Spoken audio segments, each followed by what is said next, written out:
Olá, estamos começando o 14º vídeo do programa Paulo Freire na Escola da Vida. E a temática de hoje é uma das mais importantes de toda a conjuntura e a trajetória do Paulo Freire, que é justamente a educação do educador, da educadora.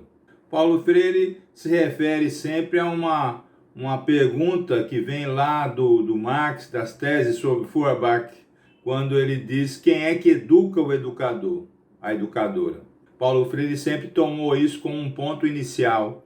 E claro que o educador e a educadora, segundo Paulo Freire, é educado em várias circunstâncias, por várias práticas, por várias influências, né? Mas tem uma que eu gostaria de começar como principal, ou como uma das principais, que é justamente o trabalho com o saber, com o conhecimento. Como é que o educador e a educadora trabalham essa questão que o Paulo Freire define bem como ciclo do conhecimento, ou ciclo gnosiológico, né? Para começar a conversa, ele diz que o ciclo gnosiológico, ou ciclo do conhecimento, tem duas partes. Uma que é o conhecer o conhecimento já existente e a outra que é produzir o conhecimento, né? E para destacar nesse início, eu gostaria de pegar uma fala do Paulo Freire num dos livros que ele mais trabalha isso, que é Medo e Ousadia, o cotidiano do professor, onde ele diz o seguinte, veja só,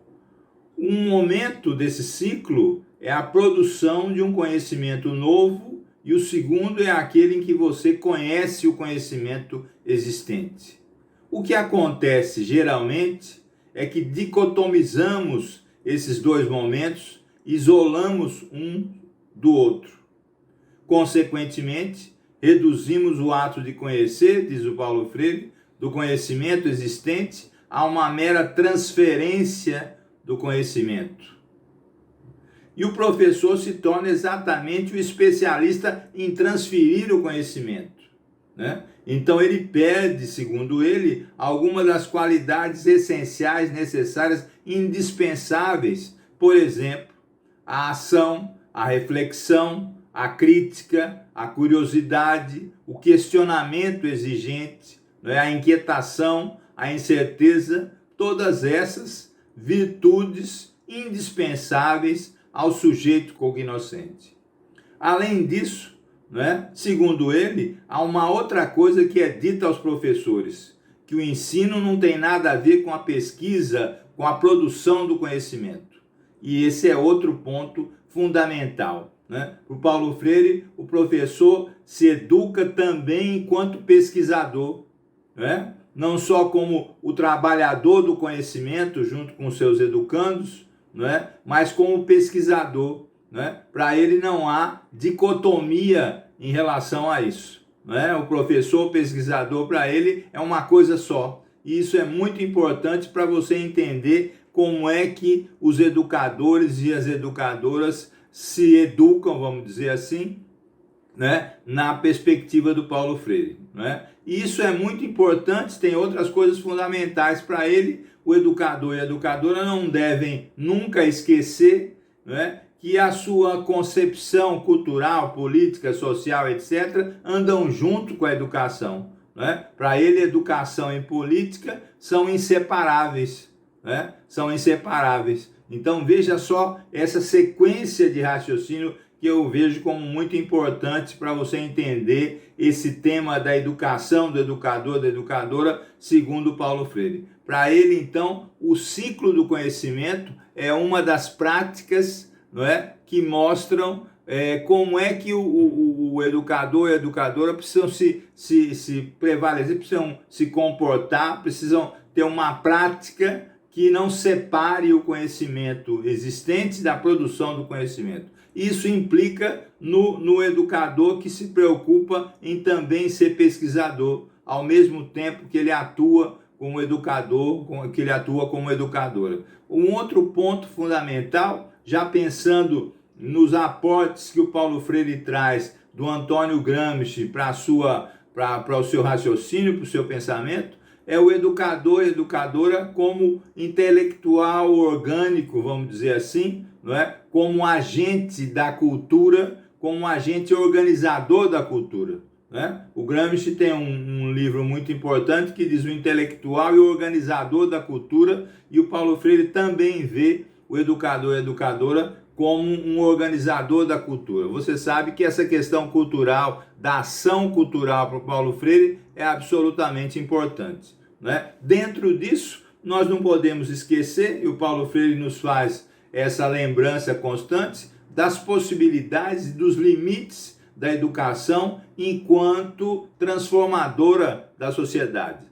Claro que ele não enxerga a educação como a única transformadora da sociedade, mas ele repete sempre que a educação, sem a educação, não há transformação social, e eu acho que isso é uma coisa pacífica para todo mundo. Mas veja que nessa questão está embutida uma visão importante que vem lá da pedagogia do oprimido, não é? Que é essa questão da educação bancária e da educação problematizadora. Não é? Quando o educador é só transmissor do conhecimento, ele aponta para a educação bancária. Quando ele problematiza o conhecimento no sentido de pesquisar, no sentido de descobrir, no sentido de mostrar para os seus alunos que o conhecimento precisa ser também produzido, não é? Ele problematiza a realidade em relação a isso, em relação aos conteúdos escolares, por exemplo, e ele investe cada vez mais no que ele chama de uma pedagogia da pergunta, uma pedagogia da pesquisa, uma pedagogia do problema, como a gente tem ressaltado ao longo desses vídeos todos,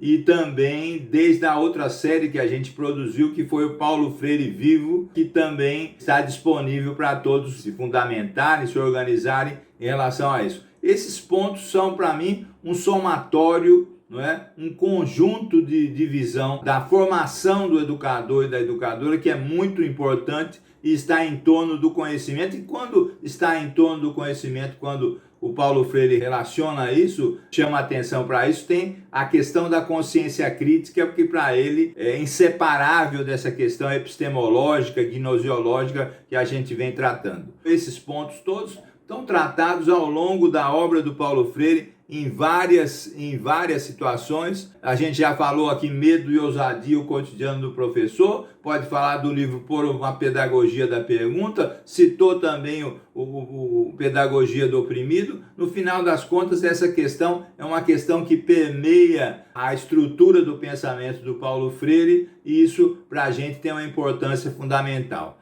Mas vamos pensar aqui em algumas coisas que são fundamentais para a gente responder, não é? Quem é que educa o educador? Como é que ele é educado? Lógico que ele é educado na sua prática, e a sua prática, para o Paulo Freire, precisa ser recheada, precisa ser pensada através de uma teorização, e isso então, mais uma vez, nos remete ao ciclo do conhecimento. Não é? Ele também é educado na solidariedade com seus pares e nas relações educador-educando.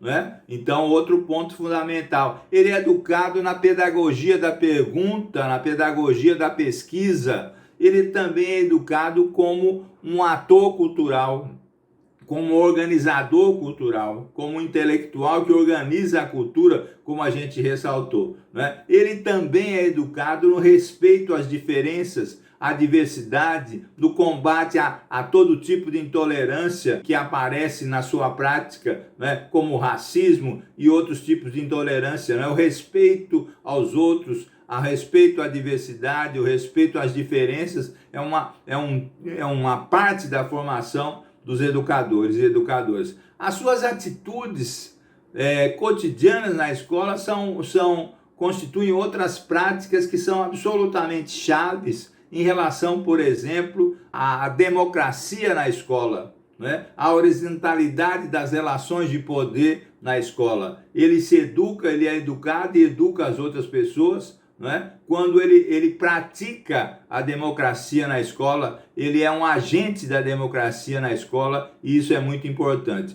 Por final, nós podemos dizer que o educador e a educadora aprendem sempre, ou devem aprender sempre. Então, ele é educado, ela é educada na aprendizagem ao longo de toda a sua vida, não só a sua vida escolar, mas a sua vida em geral, nas relações com as pessoas, no trabalho, né, em todos os sentidos. Né? Esse tema que é tão caro ao Paulo Freire, né? A aprendizagem ao longo da vida, e que a Unesco ressalta como um ponto fundamental da educação do século XXI, também, a meu ver, e seguindo aí as ideias do Paulo Freire, é um ponto fundamental para a gente entender como é que o professor, a professora, o educador, a educadora precisam ser educados. Claro que existem outros pontos fundamentais, mas eu quis destacar esse eixo dentro das obras do Paulo Freire para ser visualizado, para ser aprimorado, para ser aprofundado.